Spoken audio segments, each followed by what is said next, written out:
Uh-oh. Guess what day it is? Guess what day it is? Huh? Anybody? Julie, hey, guess what day it is? Oh, come on, I know you can hear me. Mike. What day is it, Mike? Leslie, guess what today is? It's Hump Day. Hump Day! It's Hump Day. Hump Day! Uh-oh. Mike. What day is it, Mike? Uh-oh. Mike. What day is it, Mike? It's Hump Day. Hump Day! It's Hump Day. Hump Day!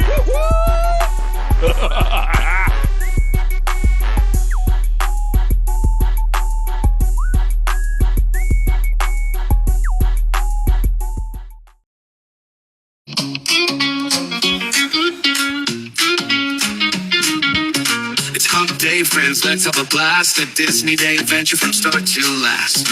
Grab your snacks, your favorite toys. Let's explore magical lands with joy. Hump Day Hangout, a magical spree with Zip-a-Dee-Doo to your friends you see.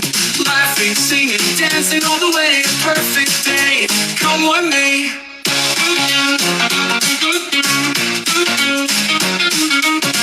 Mickey Mouse and Minnie too, Donald Duck, Goofy and crew. We'll meet them all, shake their hands, explore the lands and see the band. All day hangout, a magical spree with Zip-a-Dee-Doo to your friends you see. Laughing, singing, dancing all the way, a perfect day, come with me.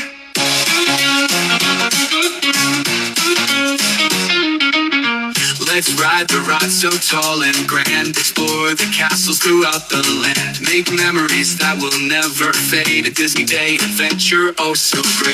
Day hangout, a magical spree with Zip-a-Dee-Doo to your friends you see. Laughing, singing, dancing all the way. Perfect day, come with me.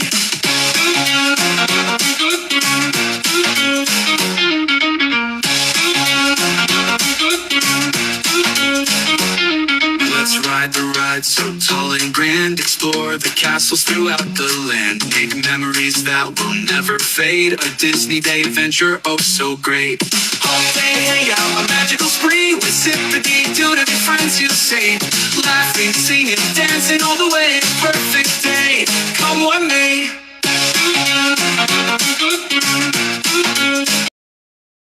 Hey everybody, it's Pete and I'm with Donald Duck here in Pop Century and you're watching Zip-a-Dee-DooDoug. There's nothing better. Grab your cheese balls. See you, Donald. We love you. Bye.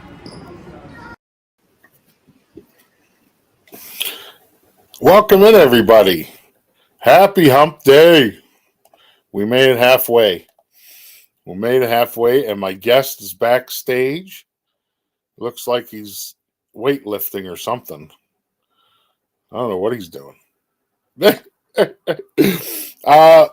Bree loves ice cream. Welcome in. Thanks for being here. Love the name. Debbie Burnfield, welcome in. Plymouth Rock. Magical Mike, welcome in, buddy. Tina Marie's Place, Magical Adventures, welcome in. Scrolling.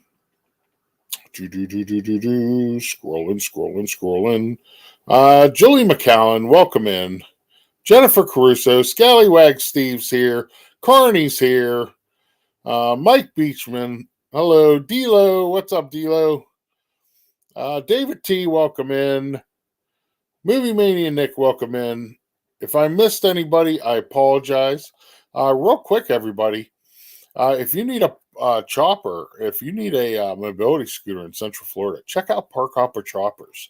They are the unofficial sponsor of the unsanctioned Park Hopper Chopper Grand Prix, which will be taking place in June this summer.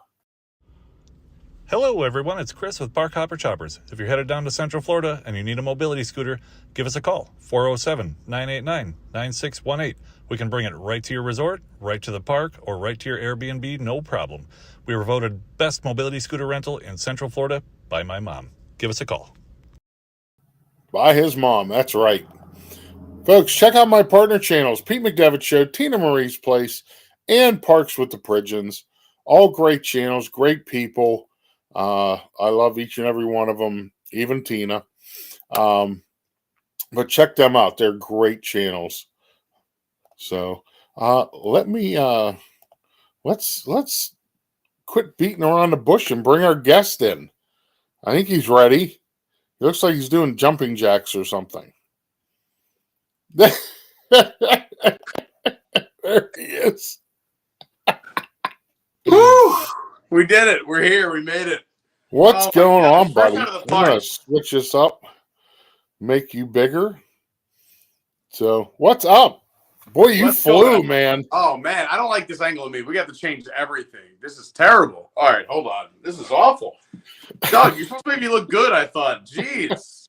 This is sweaty Pete Carney after a day. Oh, no! Philip, welcome in. We're here. We're doing it. We're doing it. You're seeing it live. We're doing it live. Glenn, welcome in. Mr. Fulton, welcome in. So, what were you doing tonight? Refresh everybody who's watching now. What were you doing tonight? Sure. So, for those who don't know about Rich by Card, I'll give you a really quick recap as I try to make this back to where it was because I'm a maniac. I love to do live streams around anything that's fun. So, the theme parks, I live very close to Disney, Universal, SeaWorld, whatever. But tonight, I found out a little while ago that there's a real Skyliner scavenger hunt. We've done the bar crawl. I invented it. But the scavenger hunt has apparently been around since a few months after they opened, and a lot of people don't even know it exists. So tonight we attempted to do the Skyliner scavenger hunt. Disney calls it the Skyliner Rally Scavenger Hunt. We invited some friends, but the real scavenger hunt is one of the people in the chat mentioned was getting the scavenger hunt itself. A lot of resorts and cast members don't even know it exists. So we had to go from the boardwalk and beach and yacht area all the way to Pop Century front desk to get it. So we didn't finish it. So we're going to finish it tomorrow. We had a blast doing it, but it set us back. And the reason I set the stream up was because I love you guys. You may have seen me. I'm always in the chat for coffee talk, and I love Doug. So I wanted to do a stream that led right into this. So that way, hopefully our audience just kept the party going as I drove home. But it was a bit of a struggle at the end to try to get to the finish line because we were really pushing it and it was a little late. So I ran to the door. I'm sweaty. I'm hot, but I'm so excited to be here. But I do want to change. So I'm going to leave it up to you, Doug. I'd like to know if you can name something at Disney, just something off the top of your head, and see if I have a shirt that could possibly match it. And this is going to be a hard game. Oh, it could be here. We're in the guest office / recording studio. It could be anything. Just something at Disney. I mean, granted, please don't make it too hard. I'm going to try and put on a shirt that matches it because I'm a sweaty mess. I've been outside in this 90+ degree heat all day. I know. Scallywag Steve was whining about it earlier. I'm whining too. I'm also whining. Can it be a character?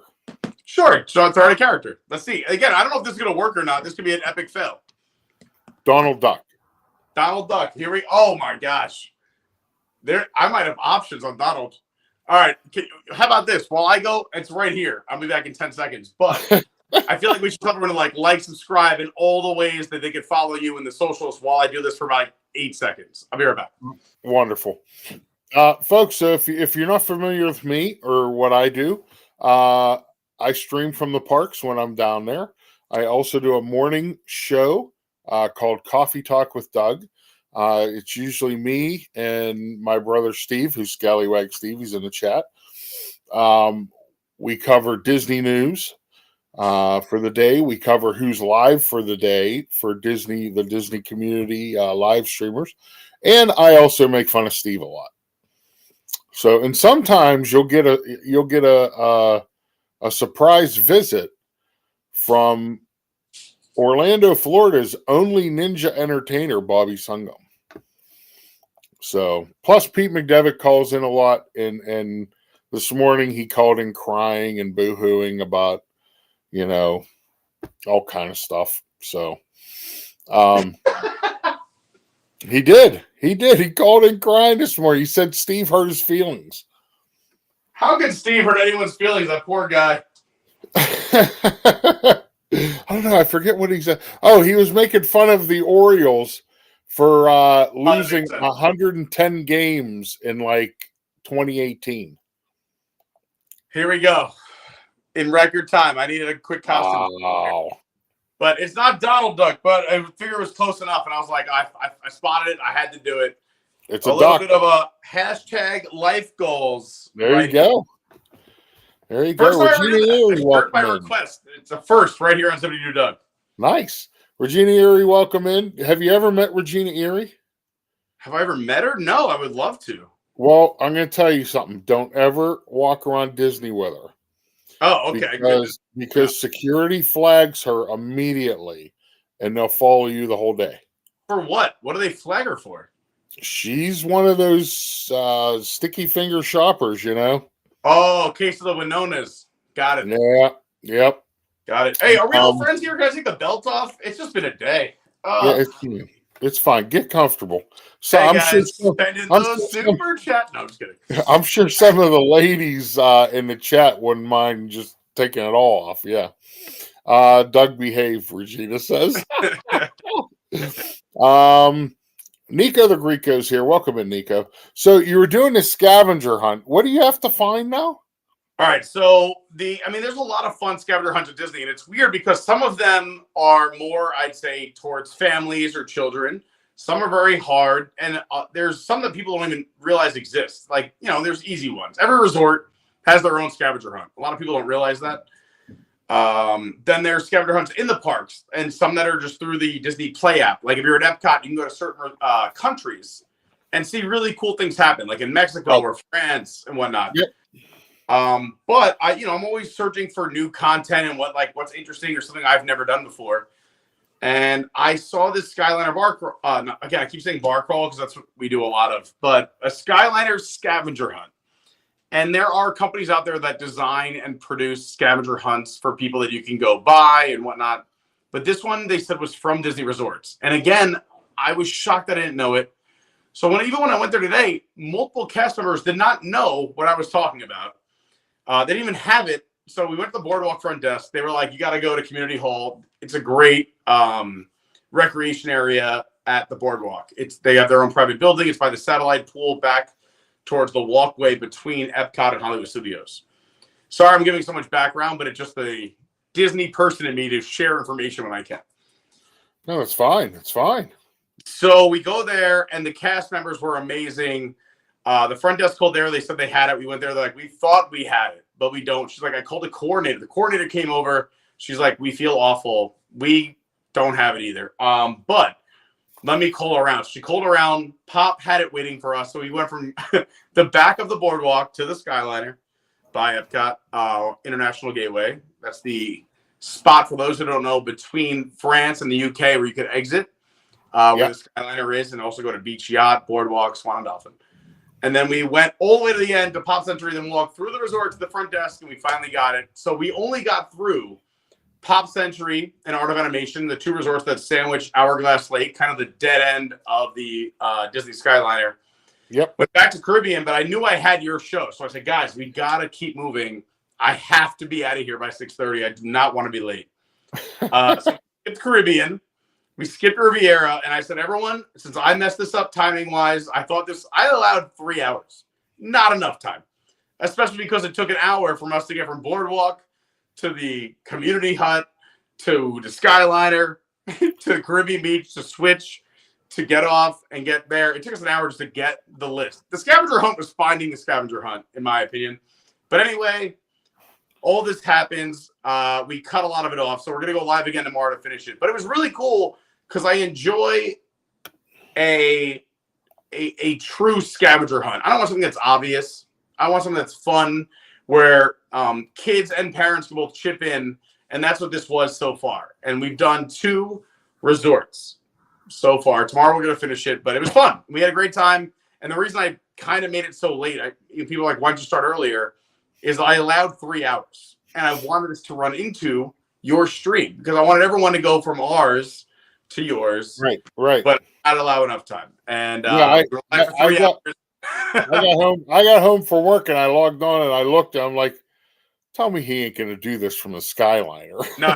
I was running home for it. But the good news is hopefully everyone who maybe doesn't know about our channel can watch tomorrow because we're gonna finish it live. And also the finale, the reason I was doing it today, which we never got to, is that maybe you talked about it this morning. I missed it because I was working, but the eggs are out at Yacht and Beach so they just came out yesterday. So we wanted to finish with that today. So tomorrow we will finish with the eggs at Yacht and Beach, which are only out from now until April 20th, Easter. So tomorrow will be awesome. We'll finish it strong. But what a day. You can tell my adrenaline is up. Yep. I haven't stopped moving, and I'm talking very quickly. And I apologize. I'm going to settle in and relax. Here we go.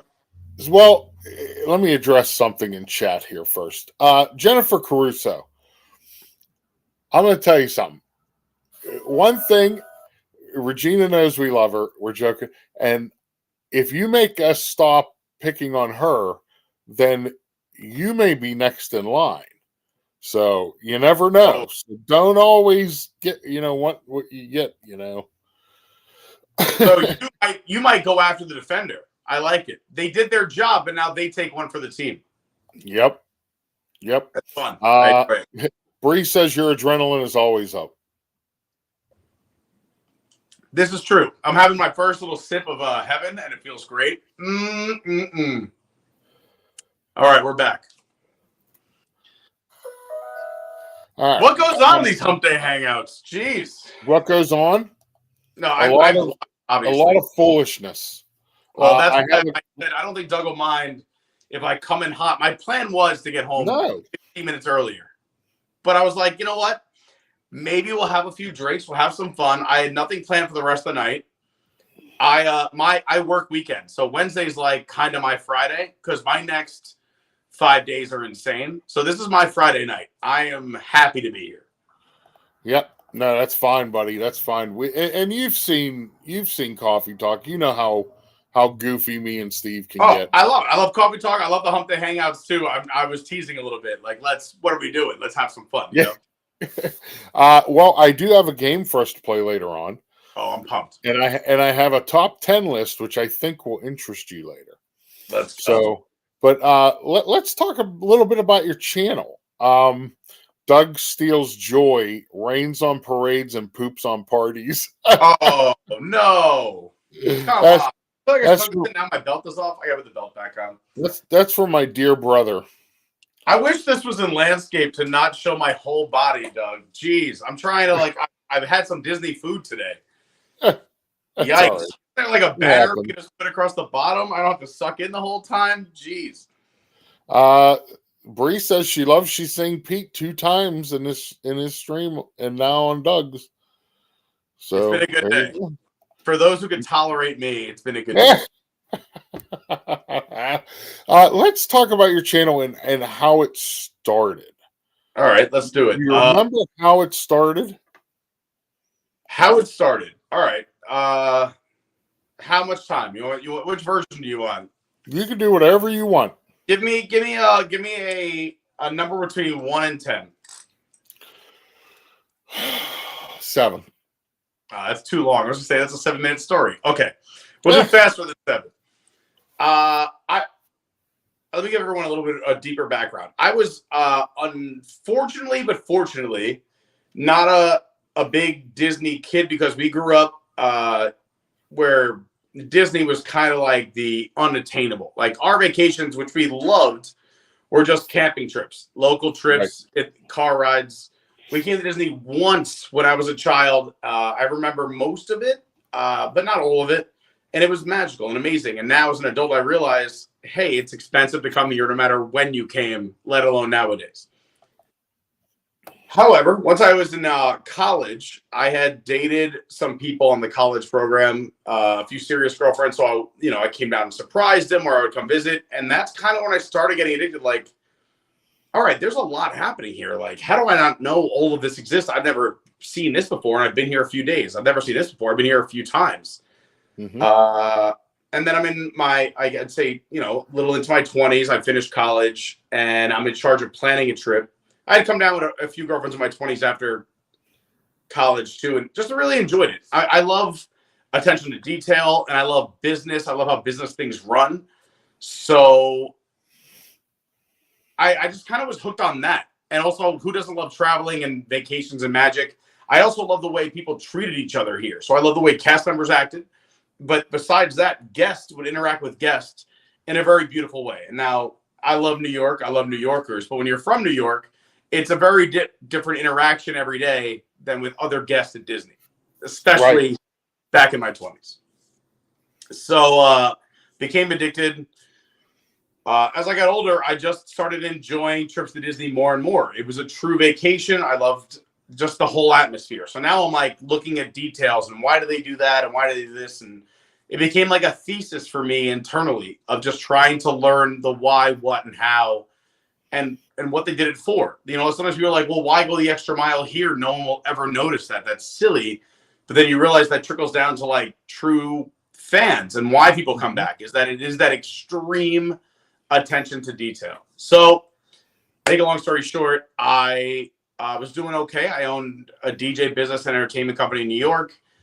I had just finished a summer in the Hamptons where I was DJing like 6 to 7 nights a week in Hamptons, Montauk, working at the Vineyard store in the day. And we had, you know, we had a really nice company with, I don't know, 30 to 50 DJs working for me at any time across Long Island, New York, and Connecticut, the tri-state area, maybe Jersey.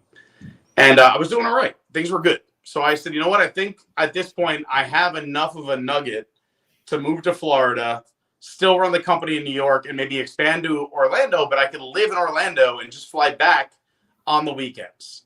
And it's cheap enough to do that where I still make money. So I started putting these plans in motion. I'm a big fan of manifestation. So I just started putting things in my life that said Florida.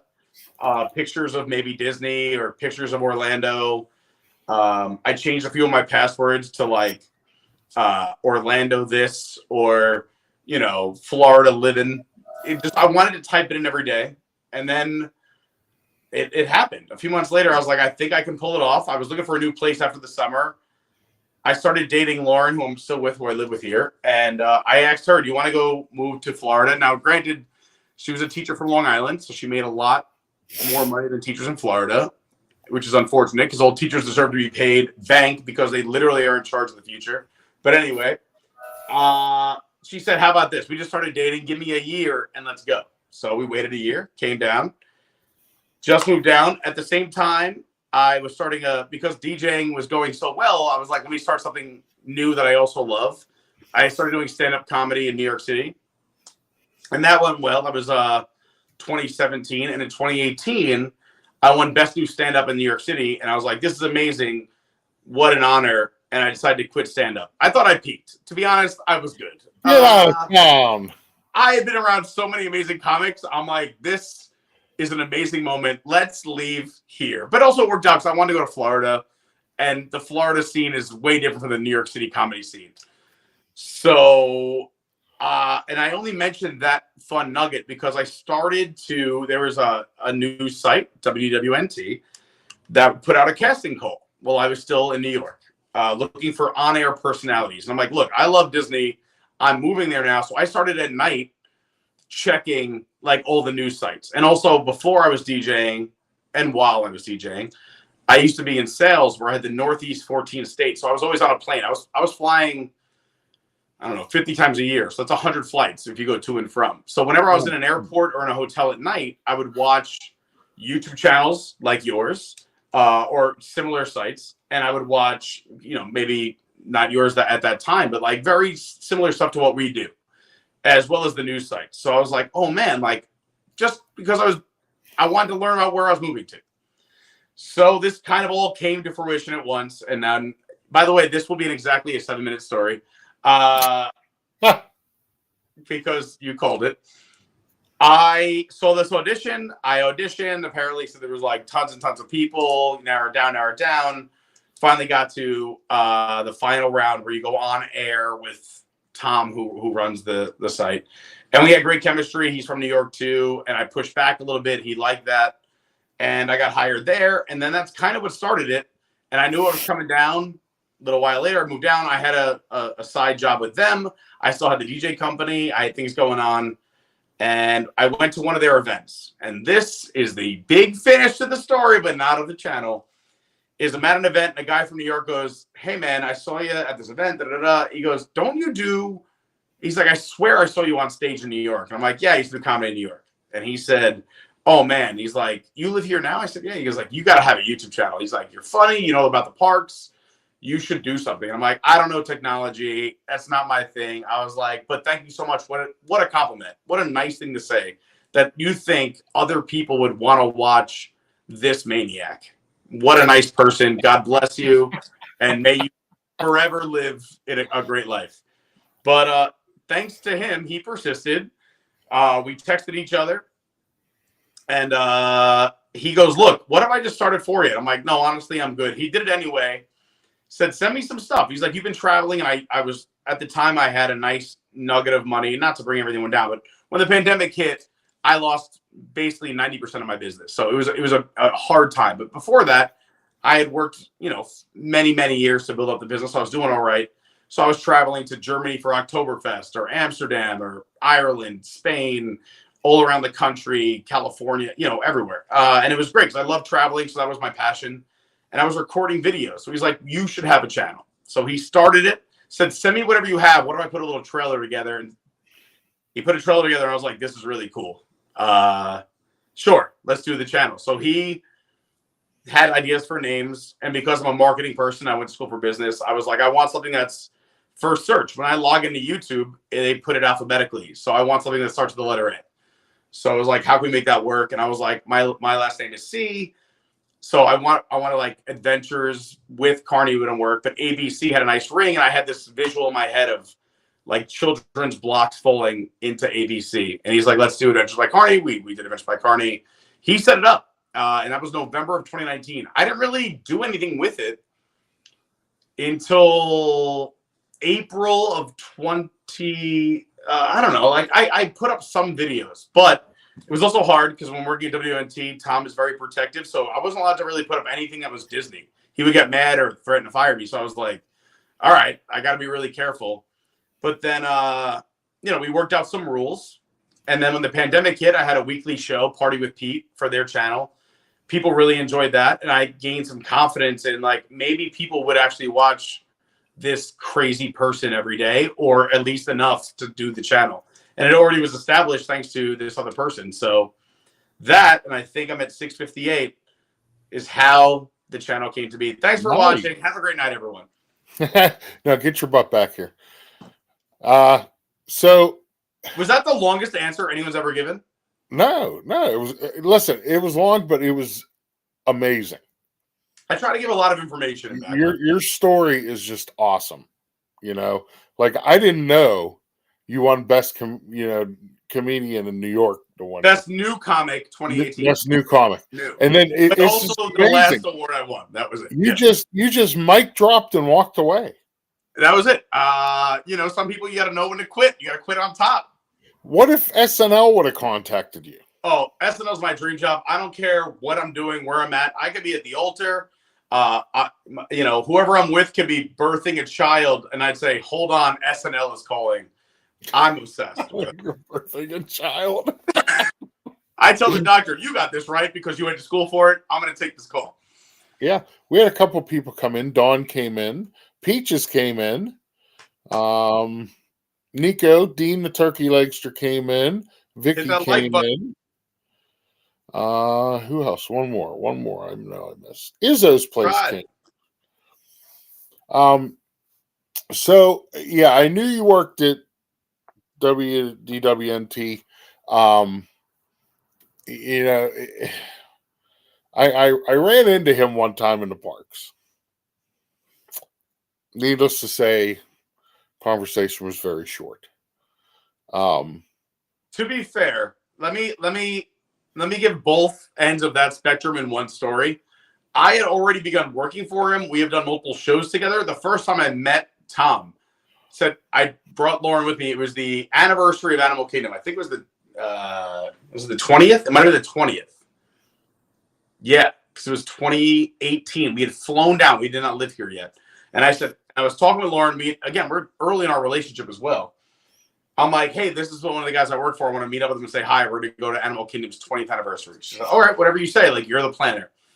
We go there, and I'm like, hey, Tom. He's like, hi. I'm like, I work for Pete. Like, recognize me. Hello. Same thing. Tom is just not he's not a people person. He's way better on camera than in person. And he's gotten a lot better. And I'm not, if he ever sees this, I'm not saying anything mean about Tom. If anything, I might be helping him for the future. That if you ever meet him, don't expect like George Clooney personality. No. It's just he's a journalism person. Yeah. He's great with all the other stuff, and he's gotten so much better. It's not an insult. I don't know. I don't want to say anything mean, but no. And it was short. Conversationalist, right? I walked up to him and said, "Hey, Tom," I said, I love your streams and everything. Oh, thanks. And then he just walked past. So it was like, okay. I think the whole world has a love-hate with WNT in all the ways, and I say that as a friend. Is that they probably provide the most comprehensive news coverage than anyone. Oh yeah. They're the way they're the other stuff is people love it or hate it. I think that's kind of the best way to put it. So you ended up leaving there. Yeah, I was there for I don't know, 4 or 5 years, something around there. But we just started to butt heads a lot. My channel was growing. I think there were some conversations of different things that I don't know if I want to say, but I don't know. The way I look at things is very similar to you and Pete McDevitt, is that there's enough room for everybody in the Disney community. Right. Competition, like, I would tell everybody, go watch Jennifer Caruso. She's amazing. She's live right now. Some people in some communities would say, if you advertise another channel, that's people you lose. No. That's not the way I look at it. I look at it as there's plenty of room for everybody. And I think during a weird time for them, maybe, I don't know. But it worked out. It's fine. It just became too contentious. I'm the kind of person that doesn't want to leave on a bad note. I'm a people pleaser. I don't like conflict. I don't like bad blood. So I just saw it was coming to a head, and I think they did too. And we just thought it was best for both of us. Like, hey, we'll do our thing, you do your thing, but let's just stay amicable and friendly. And that's what we did. Yeah. Glenn Ritchie's here. What's up, Glenn? Mr. Dave is here. Welcome in, Mr. Dave. John Surfbum's here. Welcome in, John. Goofy Guy WDW is here. Welcome in, Goofy Guy. What's on? Great to see you. Dave's Disney Dreams. Welcome in, Dave. Yes, I mean, I tell you, your story is just incredible, but I have to ask this because I've been getting text messages about it. All right, do it. Do you DJ weddings? Yeah, of course. I don't talk about it as much because when I moved to Florida, I did a few weddings, and I really don't do weddings in Florida after my first few experiences. Nothing against the amazing people of Florida, but when you do weddings in New York for many, many years, and I've done hundreds and hundreds of weddings, it's a much different experience. So hello, Becca. I do weddings. I love weddings. I've done a ton of weddings. I still do weddings. But I would say here's 2 reasons I would say I don't do as many. One, price.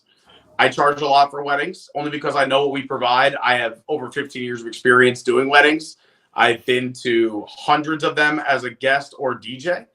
I know what a wedding means to the people. Even when I sit down with a bride and groom, I say, hey, you two are the most important people in the room. You know who the third most important person in the room is? Me. I have control of your music, a microphone, and the vibe and general atmosphere of the room. So let's make it together.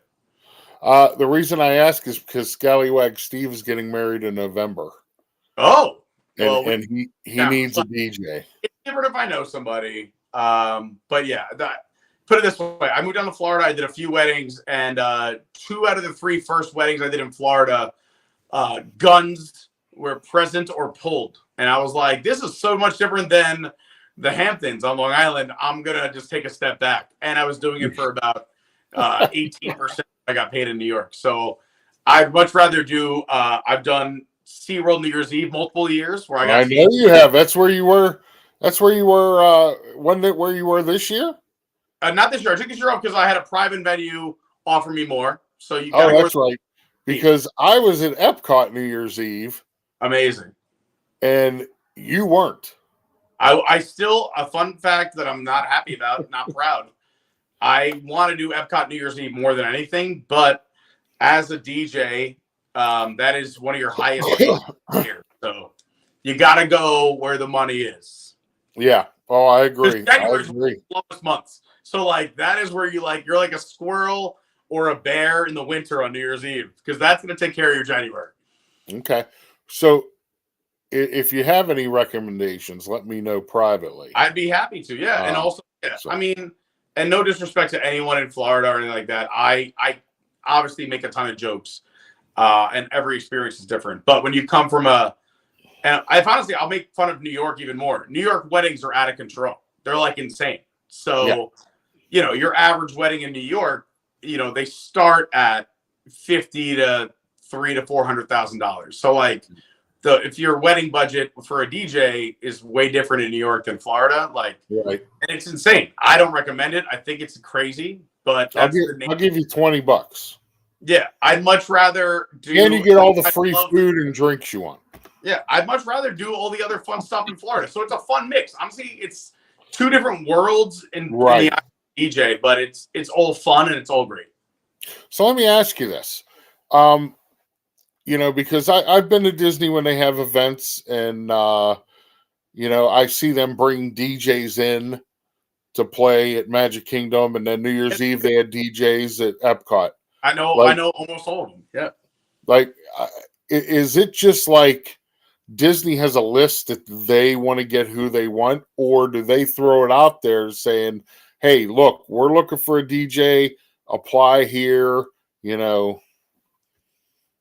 So, if you want me to be honest with your audience, it's a little bit of both. So they do have a list, but they also put out casting calls. But really what you have to do, it takes a long time to become a certified vendor for Disney. Other parks, whether it's Universal, SeaWorld, Entertainment, or any of these other attractions around Orlando, all have different ways they hire their entertainment. Disney, believe it or not, does a lot of their DJs third party. So they have the vendors that are on a list. There's a lot of them, and they obviously do a ton of events. Like, besides, people think just DJs are used special occasions. DJs are used almost, I want to say, 300 out of the 365 of the year, because there's no special event in the park. There's corporate events. There's private weddings. There's the convention centers. There's the H2O Glow. There's all these things. And then when they have an event like an after hours or something like that, think about Halloween and Christmas. They have multiple DJs in parks at the same time. So there's a lot. So there's a vendor list. And once you get on it, you're good to go. And the easiest way in, to be honest, is find a company that has their name on the list and work for them. And that's kind of what I did when I came down here. But I think it's more of an honor to play at Disney than you don't do it for the money, right? You do it for the saying you played at Disney. So it's super cool. And to be honest, I have so much appreciation for the guys above me and the people above me. I think the coolest thing ever, I had moved down here, and within a year or so, I became friendly with a few DJ companies. One brought me on for some events. But then once they saw me in the parks and they knew I was a live streamer, it was super cool because I'm still like a noob to Orlando. But I'd be at the Magic Kingdom and they go, Adventures by Carney is here. And that would play on all the speakers of the Magic Kingdom. Wow.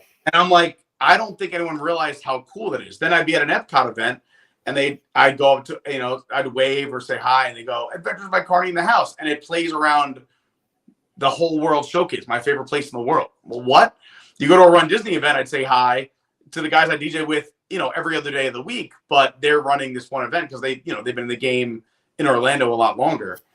And they'd say it at a Run Disney event. I'm like, this is the coolest experiences for me in the entire world. Like, to hear the last name Carney, or Adventures by Carney in the Magic Kingdom, Epcot, and Run Disney and all these other situations, it blew my mind.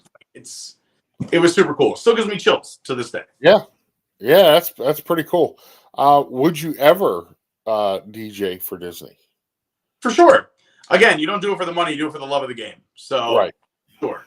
The timing would have to work out right, and if they approached me and I had availability, 100%, I would do it. So, if you were doing an event at let's say Magic Kingdom, and say you're DJing over in Frontierland, Sure.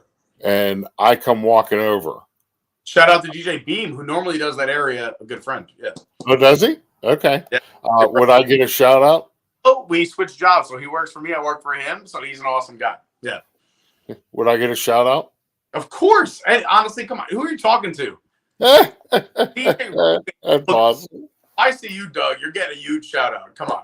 So I know from watching your streams and your Carney crew members. By the way, Bree, we are called Zipper Nation.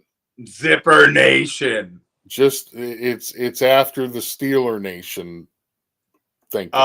See, I thought we were gonna bring in like the traveling carnival crowd. Like, since my last name is Carney Carnivals, the Zipper, like the Ride of Death, Zipper Nation. Yeah. All right. So I know you like to partake in certain cocktails around Disney. I don't know what you're talking about. You don't know what I'm talking. Okay. So I got a top 10 list here of the top 10 best adult beverages in Walt Disney World. Oh my God. And we'll see if you agree with this top 10 list or not. But I actually have an intro for this. You're going to love this. You're going to love this being a New Yorker. Yep. Here's tonight's top 10 list, everybody. Ladies and gentlemen, here's tonight's top 10.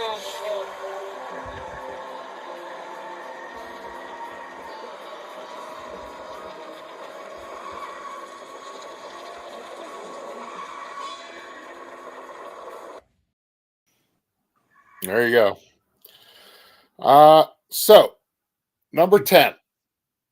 Various craft beers, especially craft beers from many local Florida breweries, is number 10. Okay, number 9. Themed cocktails at Enchanted Rose. Oh, wait, are you gonna show me this list or should I write this down? Hold on. You can write this down. Let me write this down because Papa has notes. Okay. Okay. Various craft beers, number 10. I got it. 10 craft beer, 9 Enchanted Rose. Themed cocktails. I guess they're all.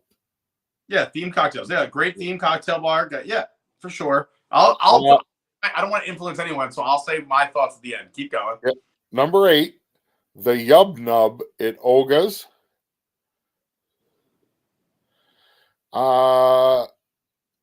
Number 7, the Modern Fashioned at Topolino's Terrace at the Riviera. I guess it's like it's old fashioned. It's their old fashioned. Yeah, they just changed the name. An old fashioned at the rooftop restaurant at Riviera. Yeah. Yep. Where are we at? Number 6? We are at number 6. Espresso Martini at various locations. Where? Various locations they have it. A Three Bridges bar. Here we get multiple locations. All right. Yeah. They say the best one is at the Three Bridges Bar and Grill. I have thoughts on that, and I'm not saying they're wrong. I would love to talk about it, but let's continue. Okay. The Margarita Flight. Ha. That would be in Mexico. The Ooh-Ah at Trader Sam's. And then where are we at? Number 3? Here's 3. The top 3. The Grand Marnier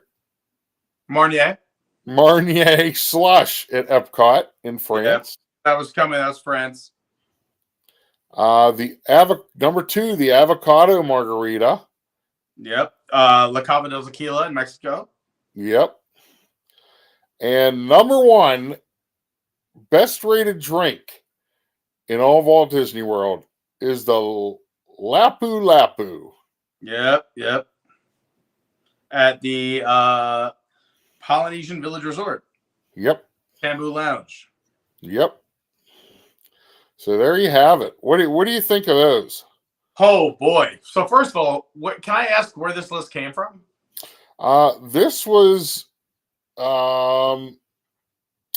voted on and put together by Google Gemini. Oh, okay. So we used AI for this list. I use AI. All right. This honestly, AI, it's scary. They have a lot of good stuff. I don't know if it's in this order, but it's also hard to judge a category versus a very specific drink at one location, if that makes sense. You know what I'm saying? Let me lower this while I'm sitting. Hello, Monorail Molly. Hi, Jen. I totally missed the humping. I was out to dinner. You didn't miss the humping yet. Not yet. We saved that for the Patreon. Oh, no, I mean for later on. There's Pete McDevitt. There he is. We love Pete McDevitt. Hey, did you hear Baltimore Ravens are changing their names? Oh, really? Mm-hmm. What's Hold it on, gonna... I gotta show the picture. I got a new logo for them. Oh, let's see it. I can't wait. This is exciting. Oh my goodness. Hi, everyone. Sorry, I haven't looked at the chat either because I've been so busy just being busy. I'm telling long stories for no reason. The easiest way, people out there ever want to interview someone, you have a lot of questions. You can ask me one question for a 1 hour interview. I got you covered. Oh, I can't find it. Oh no. Hold on. I'm getting it. Did you hear? I'll stall for you if you want. I'm good at vamping. So we're talking about the Baltimore Ravens and football and the great Pete McDevitt show. Everyone should go follow him if you're into theme parks, sports. We do the football show together. And speaking of football, I'm a huge New York Jets fan. The Jets have recently just cleaned house, offering everyone that works there a buyout to please leave. Magic Adventures is telling me to tread lightly because I've already gotten a strike on this one today. Why are we getting strikes? We're being friendly and fun. I know, but the Baltimore Ravens are now going to be called the Baltimore Purple Pansies. Oh, wow. First of all, I hope no one's upset by this because there's a lot of power in that name. There is. I think people might look at this the wrong way, and let me help. And if you ever want to know Pete's pet name, it is, what is it? Pudding Cheeky Lips. Wait, is this what was that? His like fraternity name? Like what are we talking about here? That's his elf name that was given to him at Christmas time. So his elf name is Pudding Cheeky Lips. And he is a big, strong supporter of the Baltimore Purple Pansies. Well, let me defend this new name for Pete. And I know a lot of people think we're making fun, but you don't realize how much power is in that name. One, purple, the color of royalty. I mean, this means you have power over the people, maybe power in the NFL.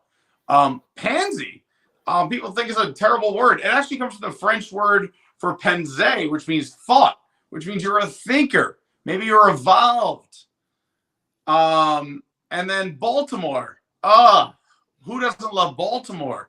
The inner city, so much history. I mean, you got the aquariums, so much. The inner harbor is just gorgeous. I mean, if you go outside of it, it's, you're playing football for your life. It's fine. But congratulations to Pete on such a powerful name, the Purple Pansies. It's power. It's power. I am going to be in so much trouble over that. Glass is half full. All right, back to the drinks. Sorry, you're right. We should get back to the. So the craft beers, you kind of craft beer. We're gonna put way up on the list. All right, so how about this? I'm gonna work the opposite way. I'm gonna go from 1 to 10 because I think for this conversation it'll be a little bit easier in terms of like what's the best, and then trying to work my way the opposite direction. Okay, you tell me what your favorite. And I'm not gonna do my own personal preference for the most part. I'm going to do what I think the crowd or the masses, quote unquote, would want, right? So Lapu Lapu makes sense at number one. I'll allow it. Gemini, AI, good job. Lapu Lapu might be one of the strongest, most photogenic, most easily accessible drinks at Disney. So for those who don't know, it's the Lapu Lapu served at the Polynesian Village Resort at the Tambu Lounge. It's on the second story, just outside Ohana. There's no bar per se. I mean, there's no like bar area. There's a bar. It's a horseshoe bar. On one side, there's glass windows facing Cinderella Castle, which is beautiful. There's a ton of drinks. It's great. There's a walk-up spot where you just walk up, order, and leave. And there's a few bar spots. You can order some food if you're in one of the maybe 10 bar stools. There's also 3 to 4 tables to the right, and you can take it to go. It's a great spot. Nice. It also is one of the strongest. So it's served in a pineapple. You don't have to do it. You can order it without it. It's very strong. There's a ton of liquor, a lot of fruit juice, including a floater of 151. So it'll get your party started. Again, very Instagrammable, very iconic on every list. I think this deserves the number one spot. If you are a tourist or just looking to do the best drinks in Disney property that have the most, let's say, folklore, I'm okay with this, with Gemini. I'm okay. Would it be my number one? No, but I get it. Avocado margarita, same reasons. Number two, I'm fine with it. If people don't know about drinking at Disney, La Cava del Tequila inside the Mexico Pavilion at Epcot opened back on August 29th, and I know that because we have the same birthday. It's the coolest spots. There's a line all the time for a reason. Is it a cheap place? No. You wait a long time. You pay a ton of money, but there's something special about La Cava. They have the most insane tequila selection. It's cool if you sit inside, get a chip squawk or a full experience, but even get a drink to go. But the most popular is the avocado margarita. It's easy to drink for everybody, and it sounds like you won't like it, but I think it's so popular because no one thinks they're going to like it, but they end up loving it. Even me, I didn't want it. I tried it. I go, gosh darn it. This is delicious. I'm fine with it at number two on a Disney list. I'm okay with this. Go get her. Number three, same reasons, still okay with it. Look at me, just agreeing because I love to argue and prove a point. That's why I'm on so many of these shows, because Pete the New Yorker will give you a counterpoint any day of the week. I will argue something I disagree with just for fun. Everybody loves the slushy drink in France. There's a reason it's there around the year. There's a reason that even the festival booths just do like a take on it that changes like one ingredient and sells it in 2 locations. Everyone loves the alcoholic drink in France. It's iconic. Again, do I do it? Maybe not. But if we're doing a Disney list of iconic beverages, I'm fine with it. I've never had it. But I'm fine with it. Yeah, I've never had it. Oh, it's you gotta have it once. I don't know.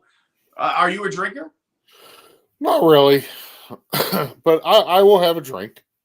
Okay, yeah. If that's the case, I think this would be good for you to try once. It's not hardcore. Again, it's a slushy. So this is like, as an adult, the ice cream truck comes down the street. You're in France. You order this, and you're gonna love it. It is. It's candy. You know what it tastes like? It's like you ever have one of those like orange creamsicles or whatever? Yeah. It's that with like alcohol and some French stuff, but like it's in a slushy. It's sweet, but not too sweet, so it hits both sides. Like I don't like a lot of sweet drinks, but this is like just enough to get the sweet drinkers that I love the rum drinks, but also like me, like the vodka tequila people, where there's just enough alcohol for us to go, all right, it's not terrible. It hits both sides of the street. Good. And of course, there's citrus in there. So who doesn't love citrus? Makes everything feel fresh. Yeah. The wait, can you say this? Because I'm going to say the real way to say it, but can you say it again? The drink at Trader Sam's. The ooh-ah.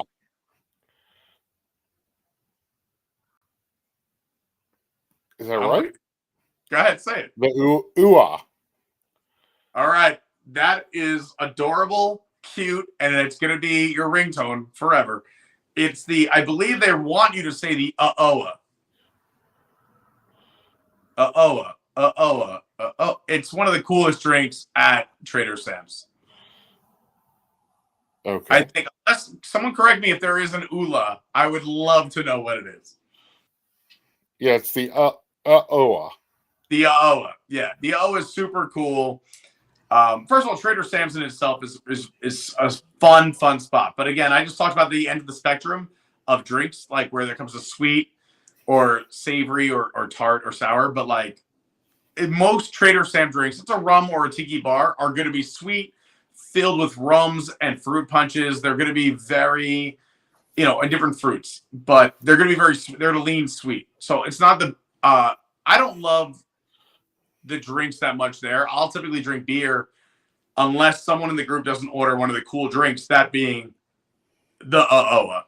It's one of the coolest drinks. If you've never been to Trader Sam's, certain drinks trigger certain things around you and the environment. The bartenders do certain really fun things. The whole place you might get spritzed with water. Tiki gods might come to life. The artwork might come to life. People work together. You get seated with strangers. It's a super cool experience. So for the experience and the drink, I'm also okay with the a-Oa at 4. Now, granted, I'm going to let everyone know, I only drink these 4 drinks maybe once a year since I moved here. So I'm not talking go-to drinks all the time. But if we're doing the best Disney drinks, I'm okay with these 4, and you can swap these 1 or 2 in any direction. Let's keep it moving. Yep. This is where it all falls apart, though. Uh-oh. I don't think. First of all, the margarita flight, I don't know. Did you say it was in Mexico? Because I don't know if there's a margarita flight in Mexico. Mexico Pavilion. If there is a flight, maybe I don't know about it. Maybe it's seasonal. There are margarita flights in other parts around the property. They've been known to have seasonal flights over at Geyser Point, over at Wilderness Lodge. They've been known to have other flights at other resorts as well. I don't know about one in Mexico, but I will say, and there's sangria flights in other places as well, like over at Coronado, but I can't think of which one AI thought when they put this on here, but maybe it's Instagrammable or because people want to try 3, but I cannot put this at 5. Okay. Just because, one, I don't know where it is and which one they're talking about. There's multiple ones. So because we don't have a little specificity, I'm going to go ahead and say no to number 5, Margarita Flight Mexico. Crossed off the list. Espresso. Right. Now, we're getting into the real nitty-gritty. I love a good espresso martini. It could pick you up. It could put you in the right mood. You could feel elegant, fancy, just need a little pick-me-up. It could be great in the morning before you go to the parks. It could be great at night when you're coming home. You just need another little oomph to follow through. There's a lot of them on property and at a lot of different price points. If I had to pick 1 or 2, it would be hard. However, the other day, I forgot about this place, and there's a lot of good ones. But for the price point, location, and what you get, and as someone who is a former bartender, there's a place that is specifically built for coffee and alcohol on Disney property. And it is the Barcelona Lounge at Disney's Coronado Springs Resort inside the Gran Destino Tower. Oh, wow. During the morning, it is an amazing coffee bar. You go down, you grab all kinds of coffee, espresso, cappuccinos, lattes, whatever you people order at Starbucks that takes 45 minutes, it's there. For me, I'm just a doppio, a triple, or a quad espresso guy. But they transform to a bar at night, but they still have the coffee capability. So when you want espresso in the highest quality and a great beverage at a bar, why not go to a place that is a coffee bar and a liquor bar in the same place, which is Barcelona Lounge at the Gran Destino Tower at Disney's Coronado Springs Resort. That, in my opinion, and I'd have to go try them all, and people might come at me. That's fine. I welcome it because I can't wait to be proven wrong. That means I found something better. That is my choice for best espresso martini. Have you ever been to the Three Bridges Bar? I have, and they have a great one as well. I was going to say, you can't go wrong because Three Bridges Bar is literally a 2-minute walk from what I just said, Barcelona Lounge. It's still at Coronado Springs. So you have, honestly, what Gemini is saying, the top two. The thing about Three Bridges is that they're only open, I think, from 4 till midnight. So you have to only go there in the afternoon. And it's also hard to get a spot if there is a line or you don't have a way in. So that is why I'm saying if you're going to Three Bridges, I'm sure they have a great one too. But you can see Three Bridges from Barcelona Lounge, and you can see Barcelona Lounge from Three Bridges. Right. And they're fantastic. So if you can't get one, I'm giving you an option on either side. Okay.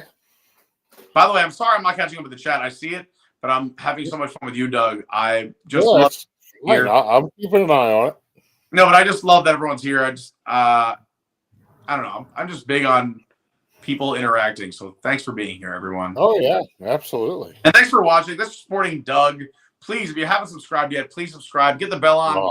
Hit all notifications. This guy does an awesome coffee talk. It's just fun. I love people who support just fun things and good people. And you support so many channels. Part of his coffee talk in the morning, if you're new here, just like supporting other channels.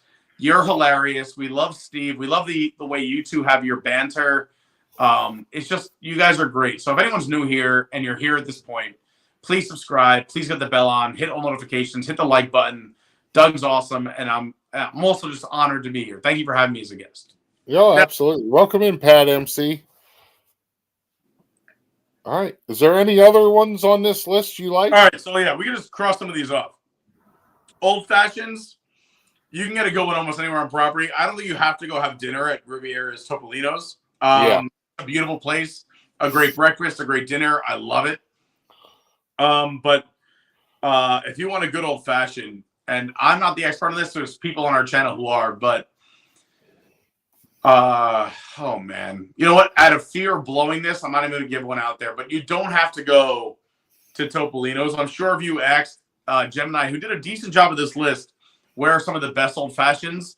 Take their suggestions, Google the top 3, and then go get your own advice. Old fashions are great. I don't know if I go to Topolino. There's some really cool spots on property. You know what? Let me give you one right now. Scat Cat.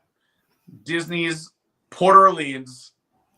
They have a jazz lounge, which is open every night, but they have a live jazz band on the weekends. I think it's Friday, Saturday, Sundays, or Thursday, Friday, Saturday, one or the other. Right. Same, yeah, Bob kind of thing. If he's down the block at Port Orleans, Riverside, this is French. They always have a great old fashioned, but they always have a seasonal one too. So if you're into old fashions, I think that's a fun after hour spot. And sipping an old fashioned while listening to live jazz music, I think just makes it that much better. And if you don't know what I'm talking about, imagine that in a dark, brick walls, jazz band, tight, small room, and you're sipping an old fashioned listening to live jazz music. Come on. Yep. Oga's great. The problem with Oga's, every cocktail's a bajillion dollars, but the Yub Nub is absolutely amazing. I think Yub Nub is great. Again, it's hard to get into Oga's. It's hard to pay the bill at Oga's. But Yub Nub is great. So I get why it's on the list. Enchanted. All right. So Grand Flow, people are gonna hate me on this. It's an amazing space. We love the Enchanted Rose over at Grand Flow, but the prices are obscene. You're paying for the experience and to, I guess, rub elbows with people who can afford to pay those prices. There's great drinks. I think those same drinks can be found at a lot of other resorts, but is it a great atmosphere? Do you want to have a nice, classy, fun experience? The backstory, that whole chandelier in the middle is gorgeous. It's great. It's just Enchanted Rose knows where they are and who they're serving, and the prices there are absolutely out of control. in my humble opinion, as someone who still pays New York City bar prices, and for some reason has no problem paying $18 to Welcome in, Amy. And craft beer is the best. I came from the craft beer world. I worked for a craft brewery for many of my life, many years of my life, and I also traveled to craft breweries for much of my life. I combined all those words into 3, and it was amazing if anyone caught it. I love craft beer. I'm actually on the way. I'm only like 40-ish breweries away from 500 different craft breweries around the world. So I'm a big fan of craft beer. I love the craft beer community. I just think I used to travel a lot for work, like I mentioned. I think a craft brewery is a great way to get to know the locals and what's going on in that neighborhood, because you get blue collar people, you get a feel of the vibe in the town, and I'm a big fan. So craft beer, I think it's so cool when they have real craft beer at the parks. I would recommend during festivals, try the weird stuff, because the way people get their brands into the parks is if it sells through well on festivals or trials. So try new things, try weird things. But of course, one of the coolest craft beer hangouts, which we all know and love, is Baseline, which will always be one of my top spots to hang out at. And that, done. Awesome. Again, awesome. 7 minutes? That was 7 minutes, right? 7 minutes. That was a little more than 7 minutes. What? 70 minutes? No, let's get back to the Grand Floridian. I don't go there. You don't go? I don't like going there. I feel so out of place there because I am not nowhere near like you know, I'm not proper. Let's just say that. You know, wherever I go, I don't care. You know, I'll be sitting. I'll go in the middle of the lobby, listen to the guy playing piano, and I'll break wind. I don't care. You know, so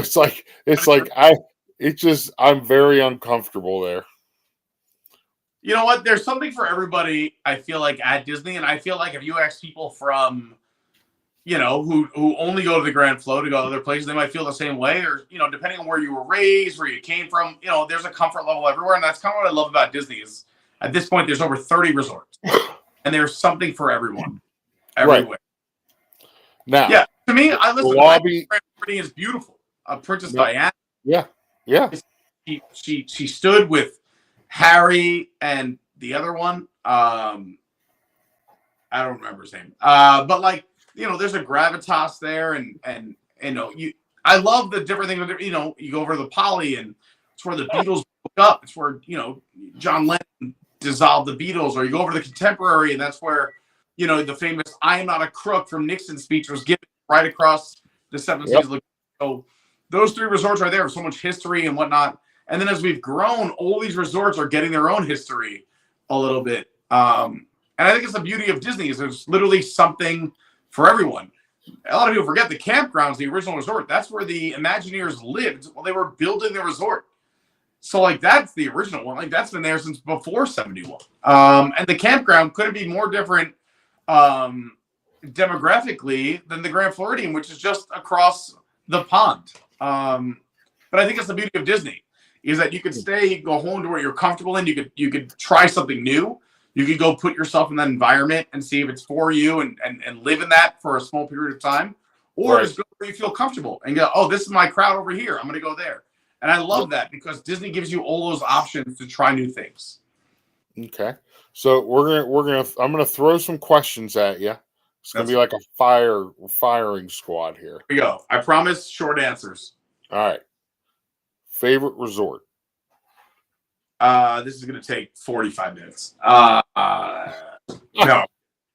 I don't have one. I really don't. It depends where I've been and what I've done the last few weeks. I really love too many things. I get bored of something for too long. Like if you said you could stay one resort for the rest of your life, I would hate it after 2 months. I love variety. I love that's. I couldn't tell you. It depends on what we're basing this on. I really don't have a favorite. This is so hard. I'm the worst. I'm so sorry. No, you're fine. I don't have. Is there one that you don't like? Oh, well, that's mean. Oh, that's mean. All right. How about this? To your point, if someone offered me the money to stay anywhere, and I had a choice of many different resorts, I probably, like you said, I wouldn't go to the Grand Floridian and stay there. I'd probably go to a Wilderness Lodge, or a Riviera, or a Coronado. I do love Grand Flo, but I don't know what they could add to my experience that I can't already experience by just getting off the monorail, walking around, and then leaving. Right. That would put it over the top. I kind of like the Wilderness Lodge experience, that it's over there and it's so immersive. I kind of love the Coronado experience, that it's over there and it's so immersive. For me, and I'm different from a lot of people, but if I'm going to stay at a very expensive resort, I'm going to enjoy that resort for everything it has. And there's not much of the Grand Flo where I'm like, I'm just really staying here to go to Magic Kingdom, or have a great meal. I'd rather just show up, have a great meal. I mean, I've been to Victoria and Albert's. I've been very lucky. It's absolutely amazing. It is the best Disney restaurant on property of all time, probably in Florida. And that's from a guy who was a huge foodie from New York who's gone to multiple Michelin-starred restaurants. They're amazing. But again, are their pools great? Is the hospitality great? Are their cast members great? Absolutely. But for me, I'm not a Grand Flo guy. I'd rather go, like I said, I love Poly.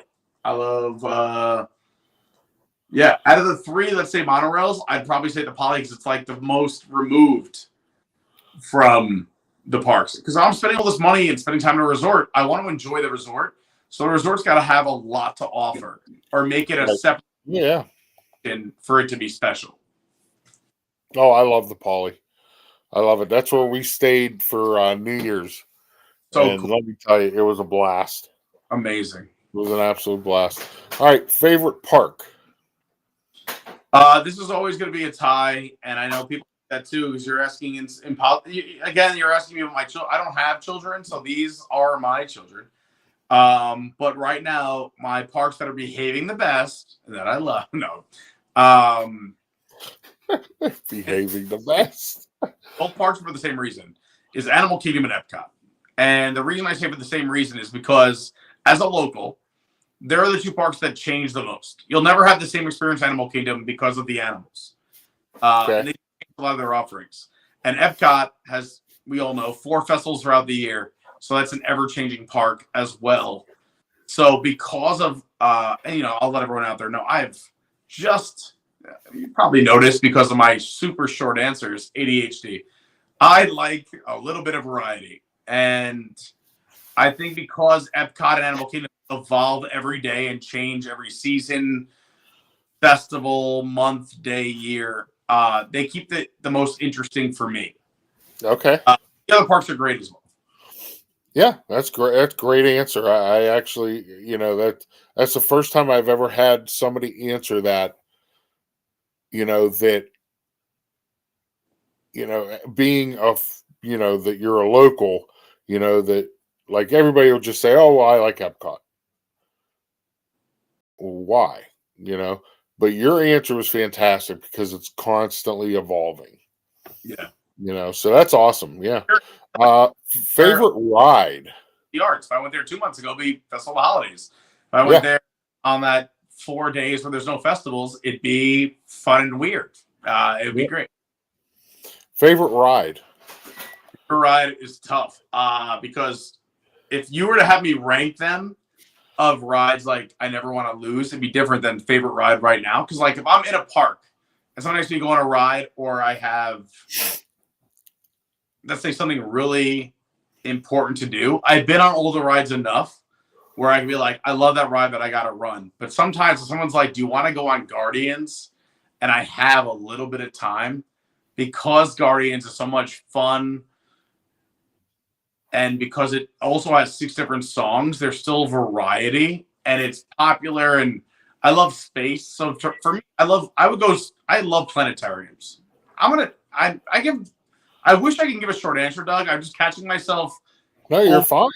The longest answer possible, and I hate it. But I love planetariums. So like, if you told me I can go on a roller coaster that rides through a planetarium where I just feel goosey and everyone's having fun and it's a smooth ride, because that's what makes it all right. I just took my buddy and his son for the first time. They both had never done it. He's my age. His son is a preteen. You know, he's whatever. And they both did it for the first time. And he was like, I cannot believe how smooth that ride was. He had a great time. Like, I just love. So it's Guardians for right now. If you were asking my favorite ride of all time, or like if they were demolish all your favorite rides, what would you keep? It's different. But favorite ride right now to ride as me would be Guardians. That's awesome. Yeah, that's. I know my brother enjoys that ride. I can't do it because my head will just fall off my shoulders if I rode it. I get it. A lot of people I know can't do it, or they tried it once and they're like, it was too much motion because the cars rotate, and I totally understand that, and that's why it's hard for me to say this is the best ride. It's my favorite ride at this time for me. So you like space, and this is a discussion that me and Steve always have. Do you think we were really on the moon? Oh, I think so. I believe. Here's. I think this is I'm about to be. No, I'm just kidding. I was about to say so cocky. I was about to say so cocky. It was insane. It this way. I'll say it politically. Oh man, I love this show so much, Doug. Oh, we're having fun. Let me have another sip. Maybe we'll have some fun. Go for it. How about this? I know it's a weird time to say this. I believe in the human race, and I believe we're smart. I believe we are destined for great things. I believe we get better every day if we truly want to and try. So I have no doubt that there are people on this planet who could easily put us on the moon and beyond. So for me, it's more far-fetched that people can't achieve that than it is that we can. So I have faith in us, and I think for sure back in the day that there were a ton of intelligent people that were like, let's make this happen, and we made it happen. See, I'm the opposite. And I tell you what did it for me is when they just shot that rocket up and they had that lander land on the moon, and they could not do a live feed. They said it was impossible. It was very difficult to have a live video feed when they landed. And this was in 2024. Well, landing somewhere with hot jets is way different than landing on the moon where they use air because there's no gravity. Right. So, I mean, you're using just like puffs of air to land on the moon. Here, we got to use like super crazy. Could mess up cameras, but I get it. Yeah, I don't know. I really believe in us. And if I lose that, I think I might lose myself. Like, I really believe in the human race. You kind of have to, and I'm not just talking about space. Like, you have to believe people are good. You have to believe that we're going to take care of each other. You have to believe us. And if you don't, it really becomes a crazy rabbit hole. So I believe that not only are we caring and awesome to each other, and we can be, is that I believe that we have some of the, we have people on this earth that are smarter than we can ever imagine, and they can do the impossible. And that's what I believe. I agree with that. I agree with that. Yeah. Look at Disney. Who did the impossible? Yep. So let's get back to Disney. Do you have a go-to restaurant? Favorite restaurant? Yeah. Well, besides, like if you're in the parks or you're going somewhere and you say, "Hey, I really enjoy the food there. Let's go there." Oh, well, you want just to name every place that we should go there, or like? No, your favorite. Like, obviously favorite Victoria and Albert's, but you want to go beyond that? Let's trickle down. All right, trickle down. Also off property, Kappa, or some people say Kappa, but Kappa, over at the Four Seasons, the steakhouse on the roof, unbelievable, so good, and you get to drive. That. I've heard of that. Here's the fun part, right? It's cheaper than Victoria and Albert's, but it's still very pricey. They have a Michelin star, which is new. I went there before they had it. But the cool part is you don't have to be a guest at the Four Seasons, but you get to pull in, give your reservation. You drive through Golden Oak, which is the private Disney community full of the mansions and millionaires. Wow. Go all the way through Golden Oak. So you get to drive through Golden Oak, You arrive at this beautiful hotel, the Four Seasons at Disney, and it's gorgeous. And then even the restaurants that aren't them are so cool. The lounges to hang out and grab a drink before your reservation.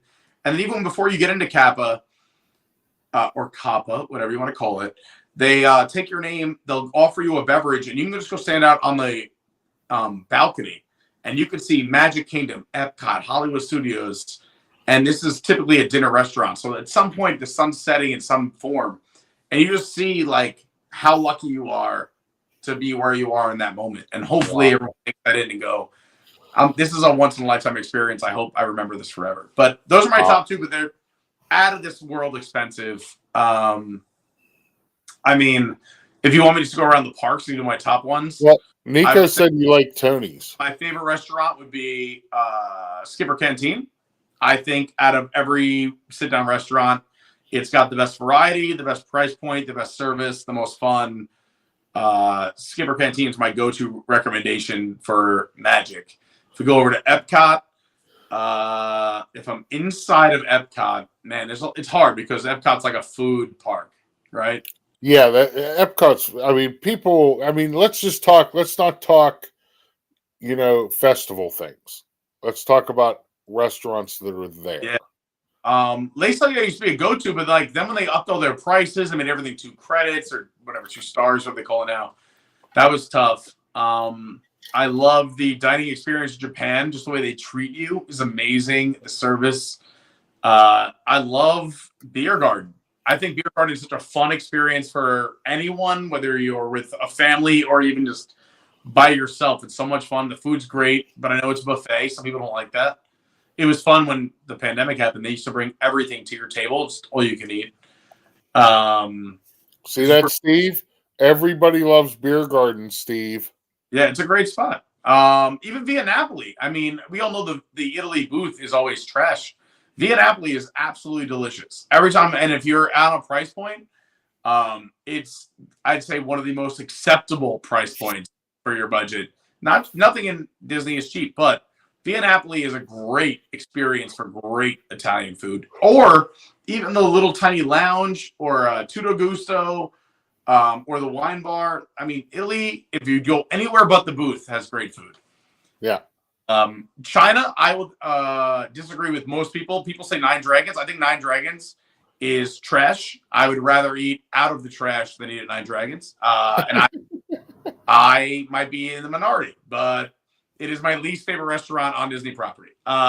Mexico, San Angel Inn, or it's so weird because they both have Angel, like Angel a la derecha or Angel a la izquierda.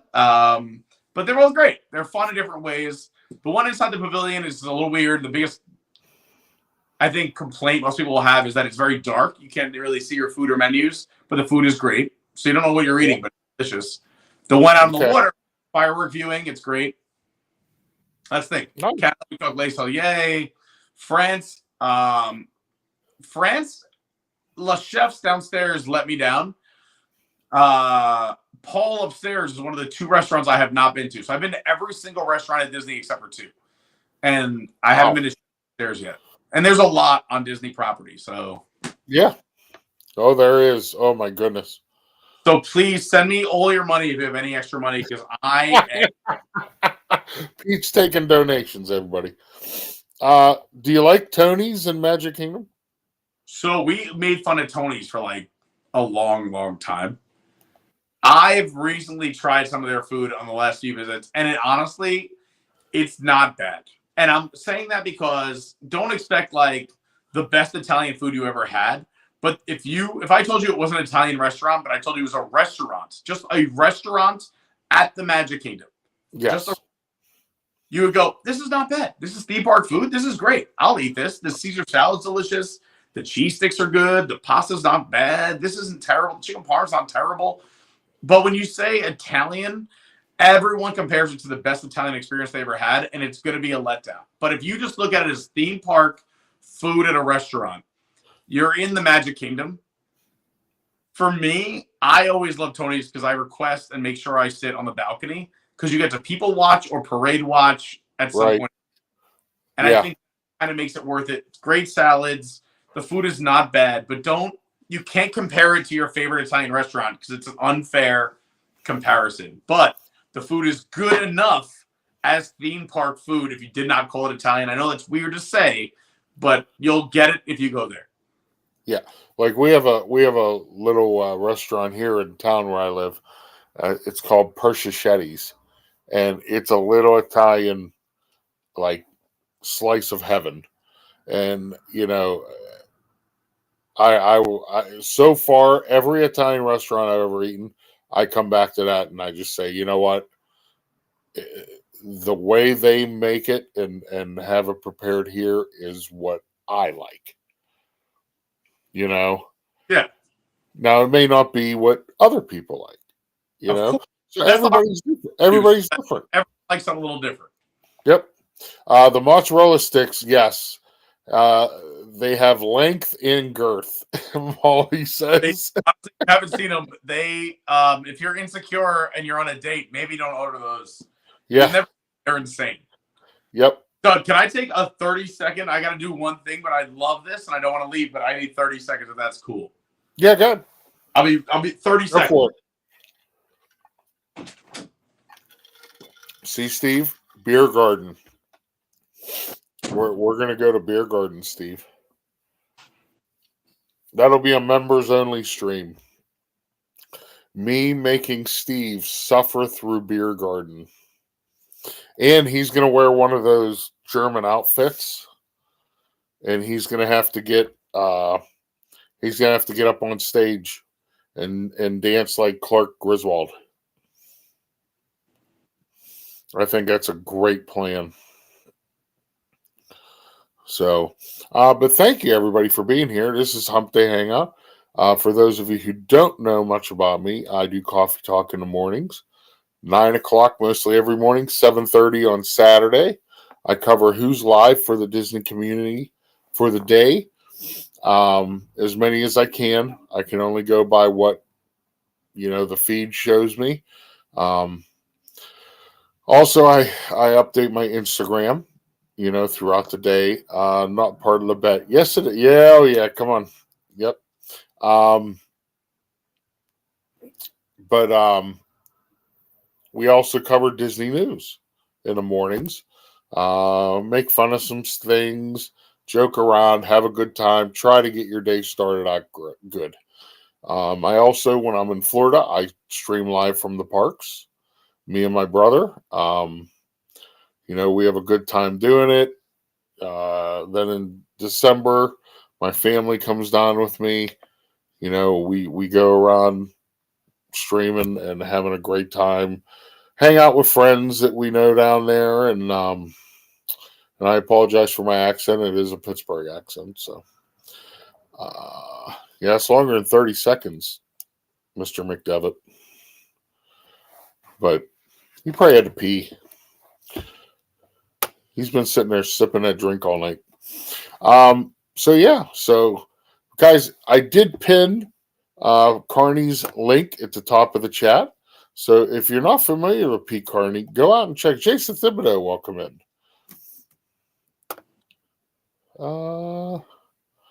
Let's see. Amy's here. Amy will be doing trivia tomorrow evening, everybody. So Amy's going to do trivia tomorrow. Yeah, potty break. Yep. So go back. So no. Oh, okay. You're on the phone. Balaban's here. What's up, Justin? It's Hump Day in the hot tub for me right now. Oh, Monorail Molly's sitting in her hot tub right now. Oh, very nice. Yeah. She's watching us from the hot tub. Well, thankfully, thanks to everyone who just took time off from her OnlyFans to come join us.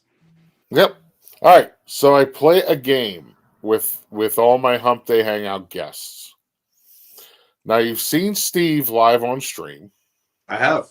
But one thing Steve is known for is that he could fall asleep anywhere at any time. Yes. So I play a game that's called "Where in the World is Scallywag Steve Sleeping?" I'll show a picture of Steve sleeping, and you have to tell me where he's at. Somewhere on Disney World property. Okay, so let me get I have an intro for this too. It's pretty cool. I wrote this myself. We have to talk about your intros later, but I can't wait. Let's see.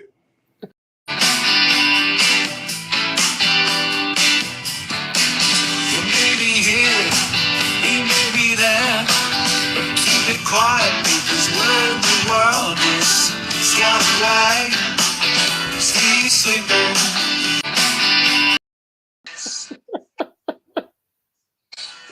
I love it. It makes him mad every time I play that. All right, here it is. Oh, good. There he is, covered up in a hoodie. This is so good. All right. Where is Scallywag Steve sleeping? All right. So you made this hard. I mean, but there's some clues. One, I want to know what you covered with your logo in the top right corner. Because that would have been a clue. I can take that off. Let's see. Is it up there? Is there a decoration or something on the wall? Nope. Okay. All right. Never mind. Oh, man. Are these all at Disney or is this anywhere around the world?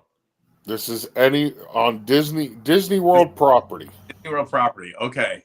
I mean, right out of the gate, I had two guesses. Like, to me, this feels very like a homey place. So, like, to me, this was either like Fort Wilderness, which doesn't seem likely because there's a lot of people unless you're checking in.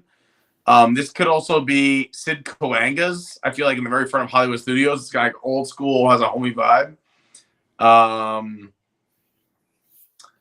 mean, there's a door right behind you. I'm looking at the door and what it's made of. It looks like big timber. So, like, I'm thinking this has got to be like something like Fort Wilderness Lodge. Like, but it's not North. It's not Wilderness Lodge. This is not at Wilderness Lodge. They're like, I don't know. I don't know the occasion. I'm thinking maybe you guys are on your way. It's so light out. So, like, I don't know if you're on your way to Hoop-Dee-Doo. This feels very Fort Wilderness. And I'm looking through the windows. There's some trees. So, like, it's not. All right. Oh, man. This could be any theme place. Okay, let me give you a hint. My niece in the red sweatshirt. Look at what she's holding. Well, I see. And where was that sold at? Oh, I thought, okay. This feels, now I feel like this might be the Magic Kingdom. So I might have to put this over in Frontierland, maybe. I'll say, because there's a bench and it looks like there's a double door and a tree outside in Frontierland. And there's room to people like hang out. I'm gonna say maybe like it could be the Waiting for the Country Bears, but I thought there'd be more stuff on the walls. To be honest, I'll say because of that, Frontierland somewhere. But if I had to make a specific guess where people could sit on a bench like that, I'll say Country Bears. It is the waiting area of the Country Bears. Let's go. Yes. The reasoning, I think this was, I don't know if they were remodeling and they just hadn't put the pictures up yet again or, but yeah, I mean, we went in there after the parade, after the 3:00 parade, which was at 2:00. So we went in there and saw the new Country Bears show. What do you think? I liked it. I enjoyed it. You know, I thought it's cute for the kids. You know, I think it's more family oriented because listen, I love the old one, but I'm an adult. I caught all the jokes. Yeah. A kid is not going to sit there and understand half of what that was going. Is that if you want Country Bears to exist, it would have never stayed that version. So we needed an overhaul to still have our bears for the next generation. Christmas Eve when Steve said he was feeling like poo. Yes, he was. He was going through a lot of health issues then. Well, And, also, I think that anyone that goes to one of those parties and maybe over enjoys there's so many free things can all feel that way. So no judgments passed. No, and let me tell you, I loved Christmas Eve at Magic Kingdom. Absolutely loved it. We had a blast. We got to see all the Christmas party stuff for free, because they just do it on them days. Uh-oh. He went dark. There he is. You good? Sorry. I'm sorry about that. Someone just keeps calling. I'm trying to. No, that's okay. So, hey, John, Spaceship Ears, welcome in. So, I love it. And then after they do the Christmas fireworks and everything, then they open the whole place up for a big block party. I mean, I love that. They have DJs everywhere. You can ride rides. You can dance. We had an absolute blast. Yeah, so I love doing Magic Kingdom Christmas Eve. And then we do Magic Kingdom on the 30th. And then Epcot on New Year's Eve. Amazing. One year I'm going to be able to do all those with you, and it's going to be the best year ever. Well, don't schedule it this year because I can't go this year. Well, I won't, but yeah. It also depends on if I get hired or not. But Steve ruined my whole Christmas. Come on, Steve. He decided to have his wedding in November, so now I have to take my vacation at Thanksgiving. Unbelievable. So he ruined the whole Christmas holidays for me. I have to hold on. Can we hold on? This gimbal. Sorry, I'm using the same gimbal I used this afternoon. All right, wait on me. Hold on. I have another gimbal. Hold on. Yeah, way to go, Steve.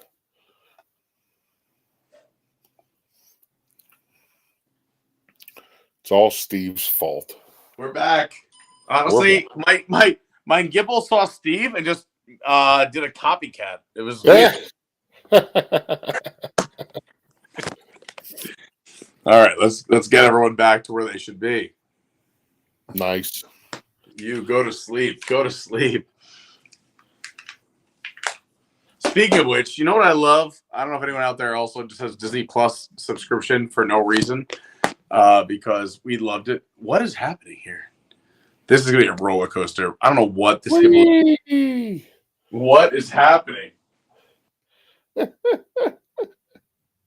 least you have pants on.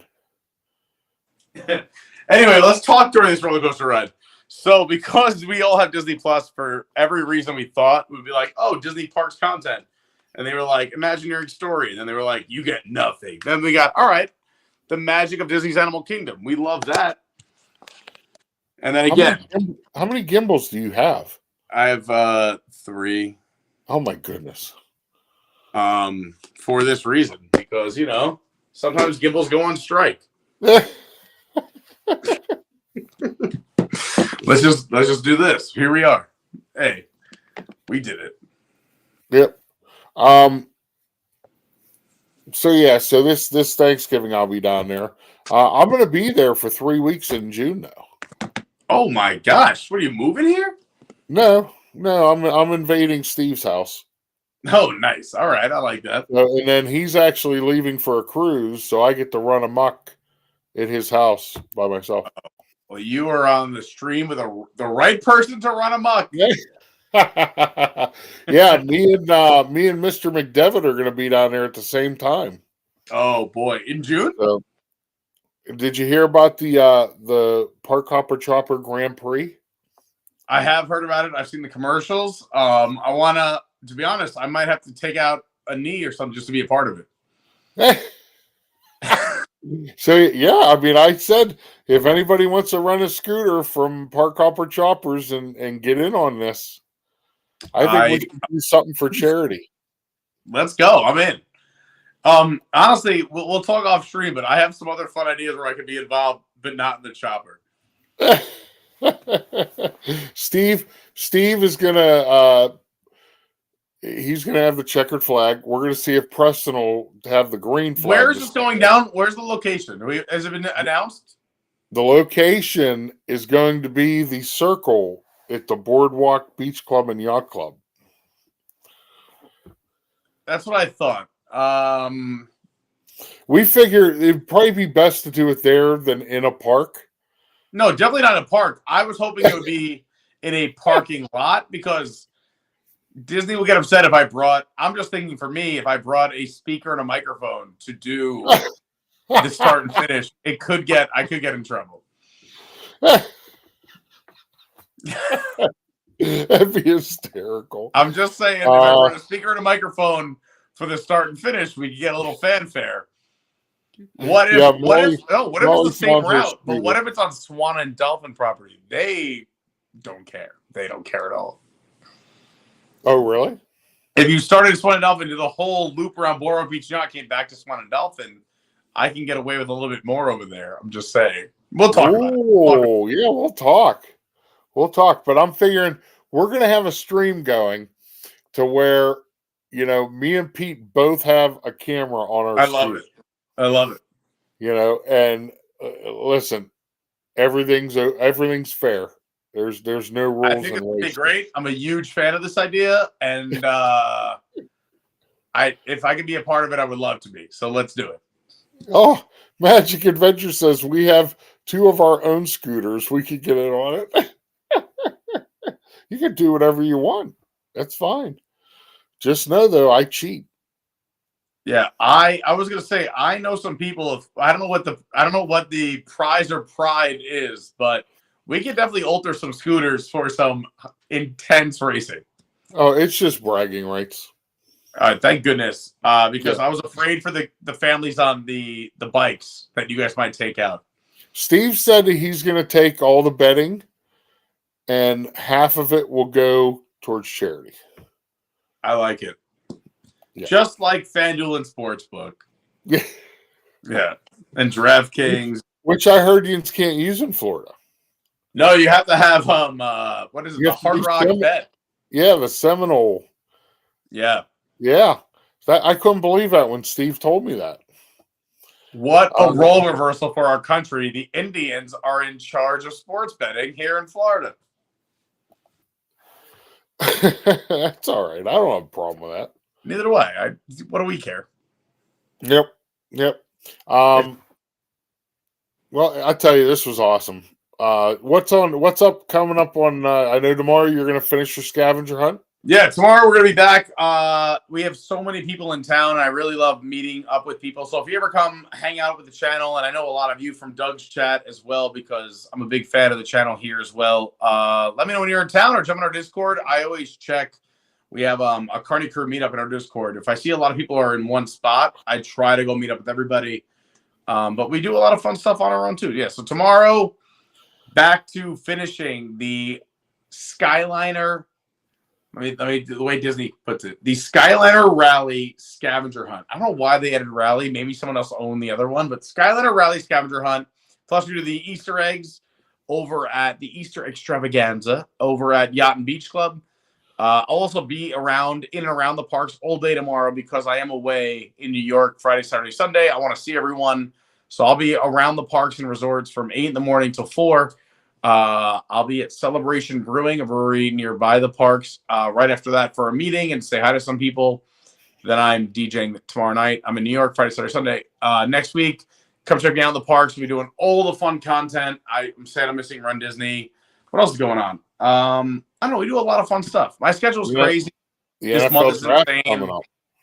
But we have a lot coming up, a lot of fun stuff, whether it's live streams in the parks at least 3 days a week or edited videos and shorts from fun stuff we do. We just did the local beer festival last weekend. I got invited to some other fun stuff that we're putting out. I'll be in New Orleans this month. I'll be in New York. And, of course, if you're in town, I don't know if you know about this, but we do an Adventures by Carney meetup. We don't charge for it. We just say come show up because it's all around Orlando and the Disney theme parks. You just got to sign up. But that is April 24th through the 27th. Everyone's welcome. We typically get, 30 to 60 people. And if we're doing events that need, reservations, we ask you to do it in advance. We're still a month out. And we've got, 20 to 30 people on reservations for bowling at Splitsville, Raglan Road, Kona Cafe brunch and some other fun stuff. We're doing Goodbye to the Muppets. We'll be at Yeehaw Bob and Scat Cat. We'll be doing a craft. We do some a day at Epcot for food and wine, not food and wine, flower and garden rocks with Taylor Dane. So much fun. So if you're in town, April 24th to the 27th, please come meet up with us. We would love to see you. I have an awesome Patreon, Discord, but honestly, youtube.com/Adventures by Carney. Just come support. My Instagram's @officialcarney. My Twitter is your WDW guy. My TikTok's Adventures by Carney. The website is adventuresbycarney.fun. We'll just plug. And honestly, I just do this. I'm have fun. I'm just doing this. I'm having fun. This is the best. And I get to hang out with Doug. I get to hang out with Doug and Pete McDevitt and everybody else. This is so much fun. Do you ever just sit there and watch like just something easy on TV and relax for a day? Man, of course. No, I don't do it on TV. TV doesn't relax me. I mean, it does sometimes. Like tonight, once I'm all done with everything, because after we're done, I got a few things to do. But you know what really does calm me down is in the mornings. And I think it's just moving to Florida really helped me from my New York like lifestyle. Is we're lucky enough to have a balcony. And also that it's screened in, so there's no bugs or birds can attack or like that. Nice. But, we face the water. There's palm trees outside and some other things, and I get to watch. Besides people watching, which I love, but like just the different just the water in the morning. Watch the sunrise. We face the east, which is great. I think that's a big thing in the mornings. I watch a lot of sunrises. My other half wakes up every day at 4 a.m. So I try not to wake up then, but sometimes I do. But sometimes I wake up at 4:30 or 5 or 5:30 or 6. And, as a guy who was a DJ most of his life and in theater and comedy and all the other things, I used to go to bed at 4:30. But now things have changed a little bit living in Orlando.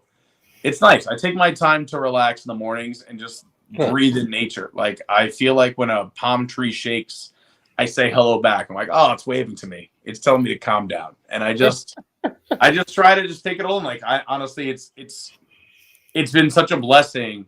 Life's got its up and downs. And I talk about this on my channel that I end every stream just saying like, you never know what somebody else is going through. Everyone's got a story. I'm about to get emotional just thinking about not only my story, but so many people I know right now are just going through stuff and they don't talk about it. You would never know it. And I'm sure you got something, but everybody out there, like, it could be something little, but something big. And people don't talk about these things. So like, if everyone knew what everybody was going through, how much kinder would you be to them?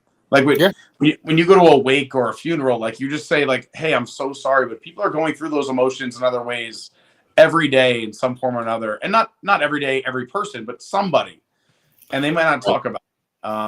So I don't know. I'm just big on in the mornings being so thankful for where I'm at, no matter what's going wrong around me, and just saying how lucky are we. Like I get to look at a palm tree. Like even in New York, like in moving to here, like I'm getting emotional talking about it. But like just that I get to look at a palm tree in the morning and sit outside. That's really where I bring everything back down to square one and just say, man, like I have food in the fridge, I got a roof over my head, I got clothes on my back. And I'm going to add to that. I'm going to say, when we talk about Disney resorts and everything, some of my favorite moments were over at Old Key West because it's so peaceful there. I would just go out on the patio in our private little patio. And I just sit there in the morning drinking my coffee, and there's nothing better. And that can be found in a lot of. I mean, like you go to like Riverside at Port Orleans, the serenity there is insane. It feels like you're in the middle of nowhere at a Disney resort. Right.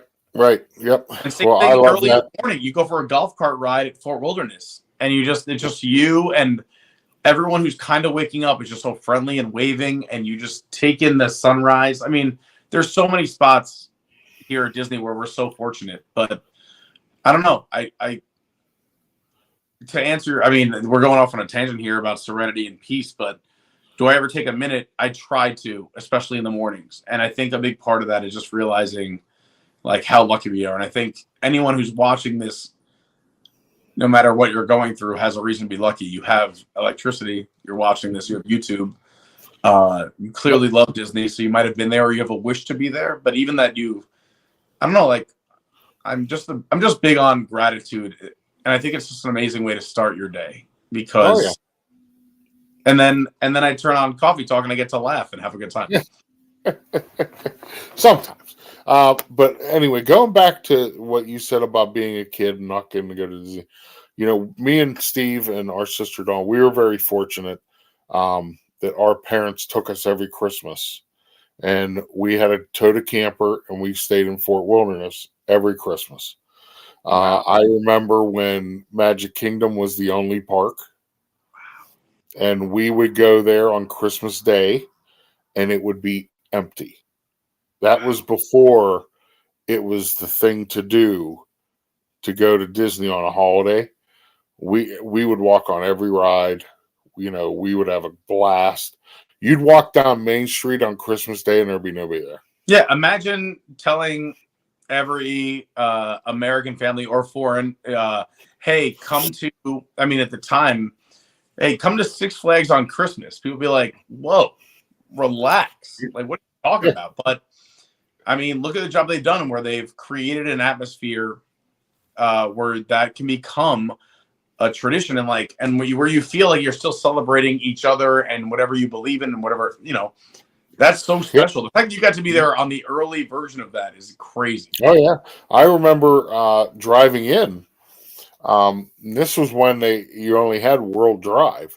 You didn't have Epcot Center Drive. You didn't have, so you'd have to come down Ford, get on World Center Drive and drive. And I remember passing and seeing them building Epcot as a kid, building Spaceship Earth. Seeing Spaceship Earth is like just this open steel structure. Nothing. Yeah. It was the craziest skateboard ramp you've ever seen. Yeah. Yeah. And those are memories that, nobody can take away from me. I love them. You're about 3 steps away from saying, I remember getting off our horse and going to our campsite. With your nostalgia. I'm ready for you to be like, my father worked for the Pony Express. No, my dad was a hardworking guy. He was a policeman in the town we lived in. He worked 3 jobs. He was a policeman. He also drove school bus part-time, and he also worked in a funeral home. Wow. So he worked a lot to provide for what, we had. And I'm thankful for that every day. I'm a person, I could sit here and, like there's a lot of people out there who want, and they want this and they want that, listen, I am thankful for what I have. Amen. And I give thanks every morning for the things that God has provided to me, and that's another big part of Coffee Talk, is, we always end with an inspiration for the day. And I want to send people out better than when they came in. That's my goal. So, Mr. Carney, I thank you for being here. Oh, geez, dude, it was awesome. So much. I appreciate having me on and let me be a ridiculous person for all this time. No, you're awesome. You are awesome. Hang tight. I'll be with you in a minute. All right, sounds good. Folks, Pete Carney, everybody. I want to thank everybody for being here. Tonight, don't miss Disney's Insomniacs on the Pete McDevitt Show. He is going to have Scallywag Steve on as a guest. So I'm sure that's going to be interesting. Thank you guys for being here. Enjoy your night. And as I end all of my shows, remember, go out and do something kind for somebody.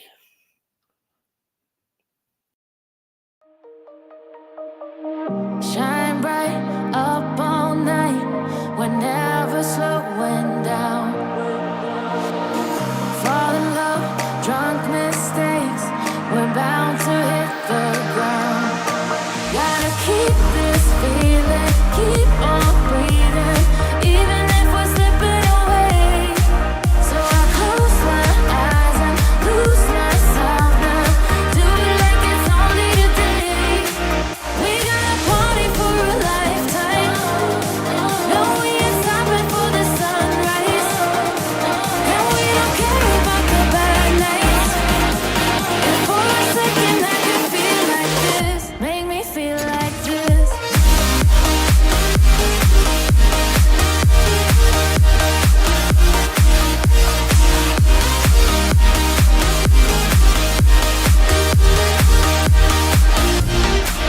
We got a party for a lifetime. No, we ain't stopping for the sunrise. And we don't care about the bad nights. And for a second I can feel like this. Make me feel like this. Hello, everyone. This is Jennifer Caruso and Ron from Nassau, Bahamas. You're watching the Zip-a-Dee-Doo-Dog Show. Hit that like, subscribe, and ring that notification bell so you know when Doug goes live.